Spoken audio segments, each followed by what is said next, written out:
قال رسول الله صلى الله عليه وسلم اجتنبوا السبع الموبقات قالوا يا رسول الله وما هن قال الشرك بالله والسحر وقتل النفس التي حرم الله إلا بالحق وأكل الربا وأكل مال اليتيم والتولي يوم الزحف وقذف المحصنات الغافلات المؤمنات رواه البخاري হুজুর সাল্লাল্লাহু আলাইহি ওয়াসাল্লাম বলেন, হে লোকেরা, এই যে তানিবু আসসাবআল মুবিকাত, এমন 7টা জিনিস থেকে তোমরা বেঁচে থাকো যে 7টা জিনিস তোমাদেরকে ধ্বংস করে দিবে,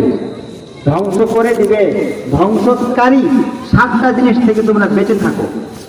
তো সাহাবায়ে কেরাম বললেন, ইয়া রাসূলুল্লাহ, ওই 7টা জিনিস কি যে 7টা জিনিস ধ্বংস করে দেয়?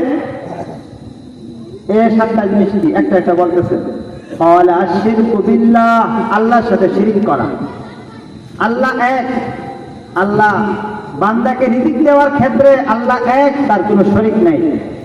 আল্লাহ আমাদেরকে বানাইছেন, আমাদের সৃষ্টির ক্ষেত্রে আল্লাহ এক, আল্লাহর কোনো শরীক নেই। আল্লাহ আমাদেরকে হায়াত দিয়েছেন, এর মধ্যে আল্লাহর সাথে কেউ শরীক নেই। সমস্ত কাজের মধ্যে আল্লাহই একা, আল্লাহই করে থাকেন।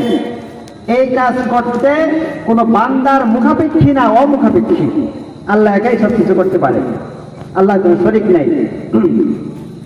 2 নম্বর, ওয়াসিহরু, জাদুটোনা করা। আল্লাহ আমাদের সমাজ থেকে এই জাদুটোনা করার যে একটা হারাম কাজ, এটা থেকে আল্লাহ তাআলা আমাদেরকে রেহাই দান করুন। এমন পরিবার, এমন ঘর আছে কিনা জানি না যে ঘরে এই সমস্যা নাই। জাদু করে, একজন আরেকজনকে কুফুরি দিয়ে জাদু করে, মাথা ঘুরে পড়ে যায়, মাথা জ্বলে, পা জ্বলে, অনেক কিছু ঘটে।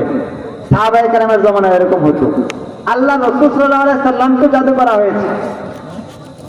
আর সিহরু, এটা এমন একটা জিনিস, এটা মানুষকে ধ্বংস করে দেয়, মানুষকে ধ্বংস করে। 3 নম্বর, কাতলুন নাফসিল্লাতী হারামাল্লাহু ইল্লা বিল হাক্কি, অবৈধভাবে কোনো মানুষকে হত্যা করা, অবৈধভাবে কোনো মানুষকে হত্যা করে ফেলা। শরীয়তে অনেক বিচার আছে, যে সমস্ত বিচারের কারণে কোনো মানুষকে হত্যা করা হয়। আমাদের দেশে আইন অনুসারে ফাঁসি দেওয়া হয়। শরীয়তে ইসলামী যে আইন আছে, এর মধ্যে কিসাস আছে, সঙ্গে সার আছে, হত্যা করা আছে। এইগুলো ছাড়া এমনি বিচারক না, সরকারি প্রশাসন না, আমরা নিজেরা অবৈধভাবে একজনকে কতল করে ফেললাম, হত্যা করে ফেললাম। এইটা হলো এমন একটা জিনিস যেটা মানুষকে ধ্বংস করে দেয়, মানুষকে ধ্বংস করে দেয়। ওয়াকলুর রিবা, এরপর আরেকটা হলো আকলুর রিবা, সুদ খাওয়া। সুদ খাইলে মানুষ ধ্বংস হয়ে যায়। বড় ব্যবসা, কোটি কোটি টাকার ব্যবসা, মানুষের মধ্যে তার একটা প্রসিদ্ধি আছে, বড় ব্যবসায়ী, অনেক লাভ হয় তার, মানুষকে দান খয়রাত করে, কিন্তু টাকা হলো লোডের টাকা, সুদের টাকা দিয়ে ব্যবসা করতেছে। তো 1 বছর, 2 বছর, 10 বছর, 50 বছর খুব ভালো চলে। একটা সময়ে এসে এমন অবস্থা হয়, ফকির হয়ে যায়। আর না হয় সে হয়তো খুব ভালোই ব্যবসা করে, তার ছেলে যখন ব্যবসা শুরু করে, ছেলে ফকির হয়। ছেলে না হলে ছেলের ছেলে হয়। এক সময় না এক সময় তাকে ধ্বংস করেই ছাড়ে। সুদে আকলুর রিবা ধ্বংস করে দেয়। ওয়াকলু মালিল ইয়াতীম, ইয়াতীমের মাল খাওয়া। একটা বাচ্চা, বাপ মারা গেছে, বাচ্চাটা ছোট, নাবালেগ, 15 বছর বয়স এখনো হয় নাই, এখন তার কিছু সম্পদ আছে। তো এই ছেলের যে চাচারা আছে, চাচারা তার মাল, ছেলের মাল দেয় না। সে কয় এটা আমার, এটা আমার, এটা আমার। কয়েকদিন যখন ছোট ছিল তোরা আমরা খাওয়াইছি না, আদর করছি না। এই বিভিন্ন ছলে বলে কলে কৌশলে এতিমের মাল খাওয়া হয়।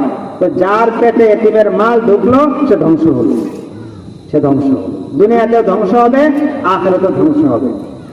ওয়াত্তাওয়াল্লি ইয়াওমাল জাহফি, যুদ্ধের ময়দান, কাফেররা সামনে, এদিকে মুসলমান, ওদিকে কাফের, যুদ্ধ হচ্ছে। ওই সময় কোন মুসলমান ভেগে যাওয়া, এটা একটা ধ্বংসাত্মক জিনিস। সে ভেগে গেল মানে ধ্বংস হয়ে গেল। এখন সে যদি ভাগে, মুসলমান আছে 150 জন ভেগে গেছে, তো বাকি 50 জন কি পারবে? আল্লাহ রাসূল সাল্লাল্লাহু আলাইহি ওয়াসাল্লাম বলছেন এই ভেগে যাওয়া কবিরা গুনাহ, সে নিজেকে ধ্বংস করবে, ভাগা যাবে না, শহীদ হয়ে যাবে, ভাগবে না। অকযফুল মুহসানাতিল গাফিলাতিল মুমিনাত, 7 নম্বর হলো পবিত্র একজন মহিলা যার কোনো দোষ নাই, শরীরে কোনো গুনার দাগ নাই, কখনো অপর পুরুষের সাথে অবৈধ কোনো কিছু করে নাই, কথাও বলে না, দৃষ্টিও দেয় না, এমন পবিত্র একজন মহিলাকে একজন অপবাদ দিয়ে দিল যে আমি ওকে দেখছি ও জিনা করছে, এরকম কোন অপবাদ দিয়ে দেওয়া, যেভাবেই হোক কোন অপবাদ দেওয়া, এই যে অপবাদটা দিল, অপবাদ যে লোকটা দিল সে ধ্বংস হয়ে গেল, দুনিয়াতেও সে ধ্বংস হলো, আখিরাতেও সে ধ্বংস হলো।